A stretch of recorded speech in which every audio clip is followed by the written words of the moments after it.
Um, Welcome back everyone to another Company of Heroes 2 replay cast. Now, oh god, loud. Anyway, this is a 3v3 as you can see on Across the Rhine. We have Hedi Free T playing as the OKW, Samanescu as the Wehrmacht, who's of course the guy who sent in the replay, so thank you. And Marion CZ was supposed to be playing the OKW, but he has been replaced by the AI at 0000, so he crashed. Rip him. So we'll see how the AI does. On the enemy team, we're going to have Colt playing as the Soviets.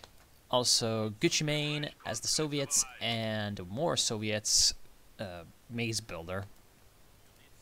So let's see. Well, of course, it's Across the Rhine, so, I mean, feel, you all know how this map is. Feel, you know, in a line with the VPs. Everything is in the center, except the fuels are more close to the bases. Wow, such original map design. Anyway, jokes aside, Hedi Free T is going to come to the south, and Samanescu is going to go to the center, so I feel like this is a good idea because... What are you doing? Move. Why was he standing still? He's just conceded the best position to the Soviets. Although, to be fair, it's only engineers, so the Soviets are not really going to be able to exploit that all that much. Two engineers versus, of course, Sternpile, and Volksgrenadiers is going to go very much towards the OKW, but we do have this... conscripts and the scout car coming in, so south probably gonna go to the Germans, but who knows, some upsets can happen. And yeah, what I was gonna say is that it's smart for the two German players to stick together, one in the center, one in the south, because well, sending two guys to either flank when the center is held by an AI would be a very bad idea. And oh my god, first wipe already. So Maze Builder literally not even paying attention to his combat engineers, and now he's gonna charge in with the conscripts. Ura should probably get behind this tank, but he's not doing that. Okay, so the south's definitely going to the Germans. Let's go over to the center. Maybe it's more interesting. Yes, it is. So we have, of course, Gucci Mane is going to try to fight it out along with the Grenadiers. However, this is a bad idea because, I mean, the Wehrmacht will always win a long-range engagement in the early game with Grenadiers, with MG42s. So if I was Gucci Mane right now, I would try to wait until, well, yeah, the Pinot's coming in. Wait until the Pinos come in, try to flank with the Pinos and get behind that MG42, otherwise he has absolutely no chance. Of course, the north is going to be a little bit more unbalanced towards the allies because of the AI being around. It looks like Colt is going with Soviet Combined Arms, so that would mean some Guards Riflemen later, and of course he's going to go with a few Maxims. So it seems like he's going to go with a much more defensive outlook on the game. And that might be good, might be bad, considering he's going to be facing off against the AI. It would probably be better to be aggressive, but we'll see. We'll see how he does. And here comes the Pinos. They enter the fight, and it instantly gets suppressed by the MG42. Why the heck, when you know that the MG42 is over there, do you send in your Pinos right after your conscripts? Where you know the conscripts are getting shot at by an MG42, you do not send your other units. You send your reinforcements somewhere else. Perhaps through the north, where the AI is. Perhaps through the south, to try to help out. Wait, how the fuck? How did Maze Builder win that engagement down there? Probably because of the scout car. So using the scout car to good effect, and actually he's, well, to good effect. He's got conscripts in the scout car. Pabieda, I'm not sure about Pabieda. That is victory. What the fuck is this? Look at those. Look at those animations. Rifles just clipping through. Anyway, yeah, definitely better to put some combat engineers in there, just to get the flamethrower in and to get the ability to actually repair yourself. But oh well. Germans absolutely smashing through the center, getting a nice kill on, I think, Pinos. Looks like Pinos to me. Yep. Getting a nice kill on a Pinot squad with rifle grenades, so that's a very, very good usage of your munitions at the start. And right now, it seems like Gucci Mane, he's basically down to nothing. Like, he doesn't have his Pinos anymore. He's lost a conscript squad as well. And he's gone for a scout car as well. Looks like, yeah, scout car and scout car. Those are going to definitely take care of the AI Kübelwagen, but we'll see how, you know, the Germans can actually deal with the scout cars. One good way, of course, would be to get some Panzerfaust rolling, and that's going to be happening soon. Hedi Free T does have the battle headquarters, so he's going to have the Panzerfaust. There we are. First Panzerfaust goes off. Second Panzerfaust destroys the clown car by, of course, Samanescu's Grenadiers. So very well played by the Germans, taking down the main advantage that the Allies had right about now. And it seems like, yeah, the north is just being too defensive. Colt right now is facing off against the AI. He should be pushing up aggressively, taking the fuel point away from the allies, from the Germans, not letting them have the resource advantage, and then using his forces to not only defend what he's got, but also try to help out his allies and just kind of be a nuisance for the Germans. Right now, as you can see, he's pushing up with Maxims, which is a bad idea. I mean, he does have access to Guards Rifle Infantry. He does have, you know, an HQ so he can build conscripts. Considering his situation right now, going with a third Maxim was a huge mistake because he doesn't really need one.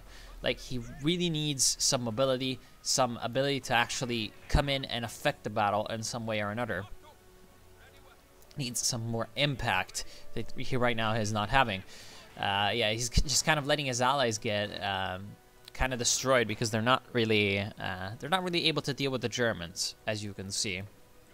So the Germans are in a pretty good spot. Simonescu, though, is encountering some problems, of course, because of the AI being around. He has to basically cover both the center and the north. He's very lucky right now that, again, the Colt is not going for this fuel point, because if he had gone for the fuel point, then Simonescu's forces would be even more spread out than they are right now. But thankfully, he's coming in with the Grenadiers. He's got a mortar in support, which is a very good idea because he needs to be able to take out those Maxim machine guns. Interestingly enough, no rifle grenade coming through on the Maxim crew. It would have, I think, wiped out the whole squad. But yeah, it looks like a little bit of a microlapse. Right now, yeah, AI just kind of being a nuisance, but overall, Germans still holding their position in the center. Of course, we have a support gun by... Wait, no. Oh, no, that's Marion. I saw a support gun, yeah. Support gun from Heidi, although... Hello, what are you doing? Weird. The support gun for some reason is at the base, even though it spawned over here.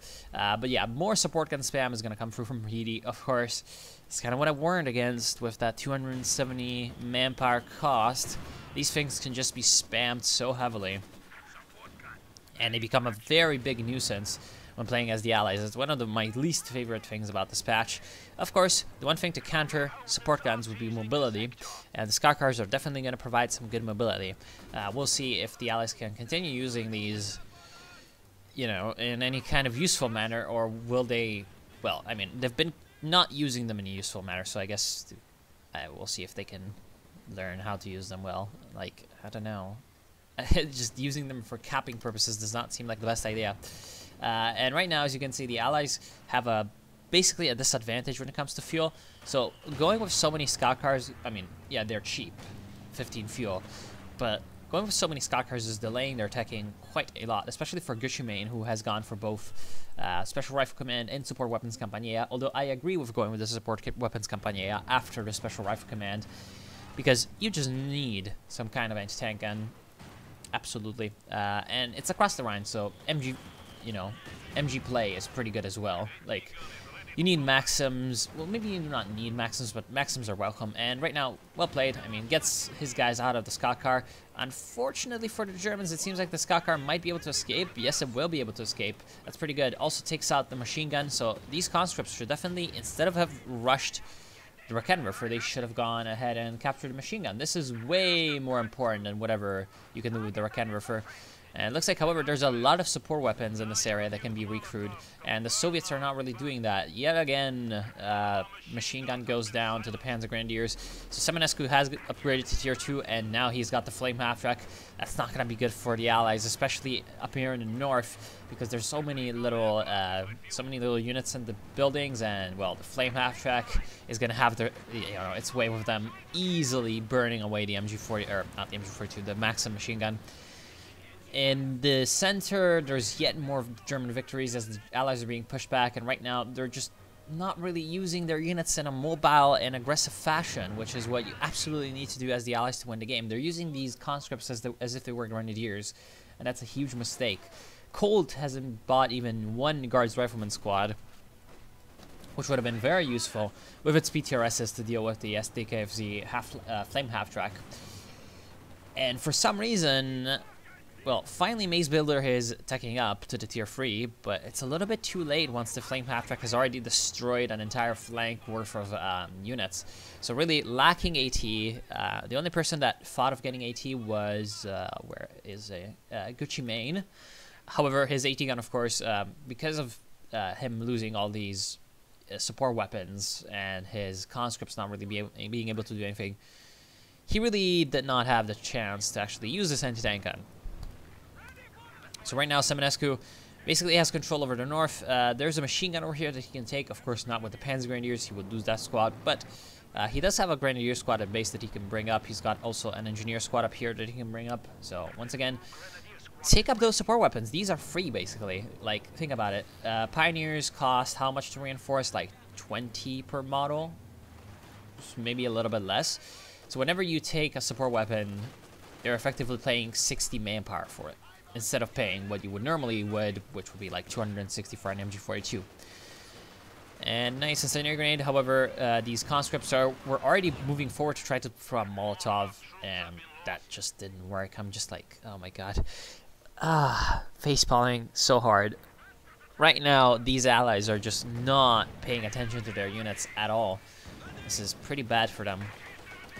T-70 on the field is pretty good for Colt, but what is Colt gonna do with it? Like, you know, just kind of pop away at some Germans. I appreciate the actual, you know, initiative. And finally, Semenescu comes in and takes those Raketenwerfers. This is gonna be the end of the T-70, by the way, if the Raketenwerfers turn around and fire on it. Yep. Just as I thought.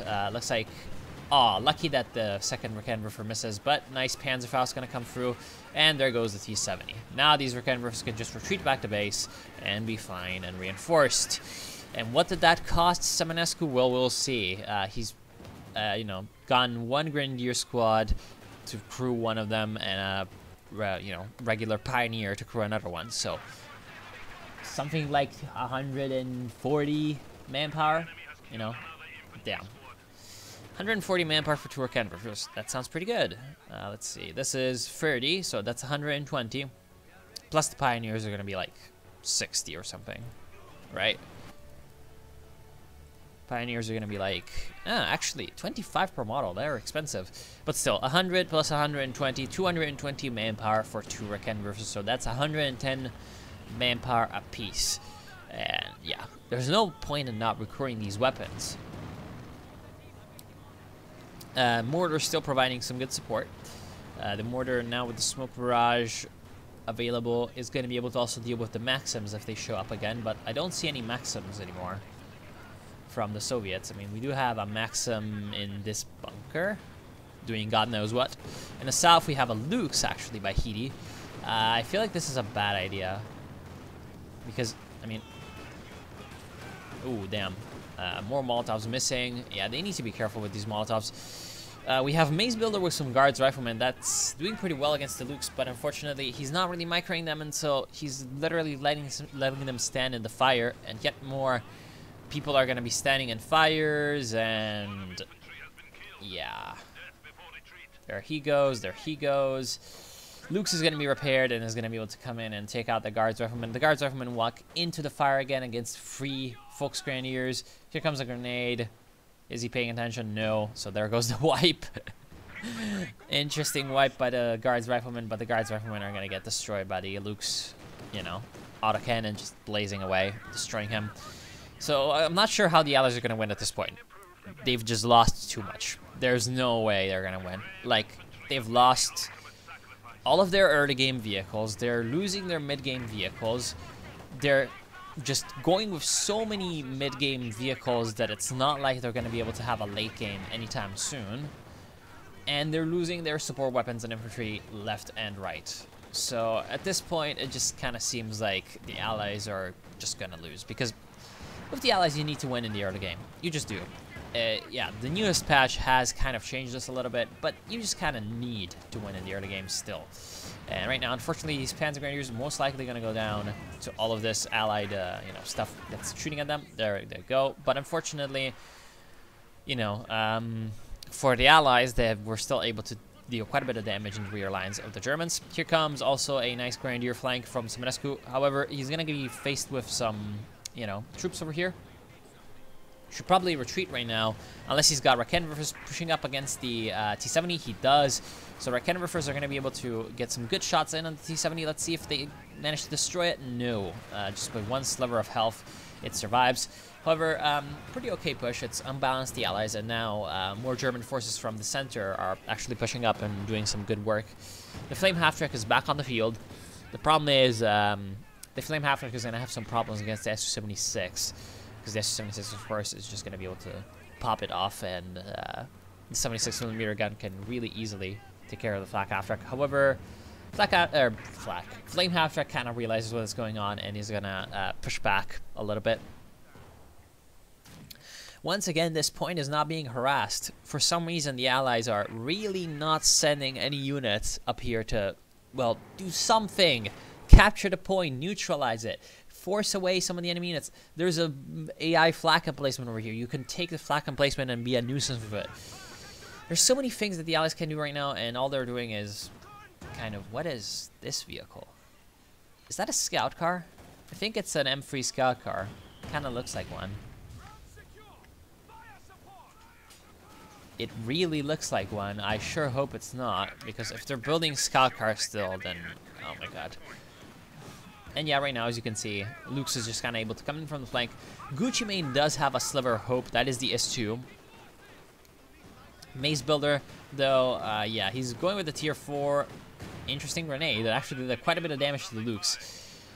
I remember casting a game like way back where a Lux was just an absolute terror machine, and then it got killed by a grenade or something. It was pretty funny. But yes, the Lux is still just kind of blazing away. Drives by, gets away. These PTRSs are suppressed, so they can't really deal with it. An incendiary barrage came through from Gucci Mane, but that did not do anything. Here comes in the north right now, the light vehicle squad. We have both the AI Puma and the Flame Half-Track. Flame Half-Track takes care of the MG. That's allowing the Maxim from the AI. The AI is recruiting the support weapons. You know, take notes, players. And yeah, they're going to be able to capture that point. Of course, here comes the T-70, but the T-70, if the, you know, the Puma's still around, T-70 is not going to have any chances. Although, the Puma's taken some nasty fire from these 1 HP guards riflemen that are not being microed at all. They're very lucky that the Puma did not have time to fire the machine gun. And right now, here comes the T-70, murders a few units, murders some more units. So that's gonna be a bit of a revanche for the T-70. But yeah, here come the guards riflemen charging forward. They're being microed because look, they're throwing grenades, and yet does Colt know about T? The T button, you can use it. Oh my god. Oh well. So right now, of course, Simonescu, just like he got matched in a game that's really outside of his league. Like, look at this. He's got a balanced army. Like, he's got infantry squads, he's got machine guns, he's got pioneers, he's got AT guns, he's got an anti-infantry support vehicle. And, well, his only mistake right now is that he hasn't built his tier 4, but he's doing that right now, and he's got enough, you know, fuel to get a Brumbear. And after the Brumbear, he can get a Tiger and win the game. Like, he has a cohesive building, you know, build order, build plan. He has a cohesive strategy overall. That's all you need to win, really, in a game like this. Like, what is happening? For some reason, the allies just don't know what's going on, and I don't know. I guess too many smokes. I don't know. In the south, the only person that seems to have a bit of a brain on the yellow team is Maze Builder. But he's still gonna leave his, you know, vehicles in the face of Raketenwerfers and AT guns. Absolutely massive swarm of AT guns on the south. Because, of course, Maze Builder is the only allied player that's building vehicles of any tier that's, you know, above a T-70. So, yeah, might as well just concentrate all the AT guns in the south for the Germans. And nice coming in with the Grenadiers by Simonescu. He's gonna be able to absolutely wreck all of these repair engineers. And, of course, I mean, there's no real way that the Allies are going to counter this. I mean, the anti-tank guns destroyed the T-476, and for some reason, the Guards Riflemen eat a Stuka barrage from Heedy. I mean, Heedy is doing pretty well. He's got, you know, Scavenge Doctrine. He hasn't gone for an Ostwind, which is an interesting choice. He's spamming tier 3 units. which is an okay choice. I mean, considering what the allies are doing, it's definitely working out. And yet more tier 3 units gonna come through from the AI. So it looks like the heavy tank guy in the game is gonna be Simonescu, who's bringing in the Tiger. I mean, this is gonna be just a stomp at this point. I feel like the Tiger is the end for the allies. At this point, they're basically gone. Yeah, here comes Grenadiers. They're gonna be able to easily destroy this free. Here comes STKFC Flame Half-Track, which has been just destroying everything. It could try to, you know, flank into Anti-Tank Gun. Could try to flank into these shock troops. Of course, Anti-Tank Gun, that's stolen. They can use the barrage ability, but it's not really working out. Here comes a Flame Barrage. Wait, no, that's not a Flame Barrage. That is an L2 Precision Bombing Strike by Colt on machine guns. I'm not even gonna talk about that. And yeah, this is the end for the allies. I'll just speed it up because at this point it's just gonna be the Tiger just absolutely destroying everything. So, lessons: have a build order, have a concise, you know, maybe not precise, but at least coherent strategy when you approach the game at the start, and don't lose your units. That's really all that Simonescu and you know, Heedy had to do to win 2v3. Because remember, AI. The problem is the AI, even the AI did pretty well compared to what some of these allied players were doing. I feel like the AI had some points up its favor. Wow, even for some reason this AT gun just survived a whopping from the Tiger. But yeah, the Tiger comes in at this point. There's nothing to counter it. And yeah, Maze Builder at this point can't really do anything. He was the only one in the ally team that had a semblance of a strategy. I mean, Colt also had a strategy, but his strategy was, you know, get machine gun into building, leave machine gun into building. That was the extent of what he had. So I don't know. I don't know about that. Well, that was the end. So I want to thank you for watching. I hope you have enjoyed. I will see you soon. Flaming Pioneer of Doom, signing off.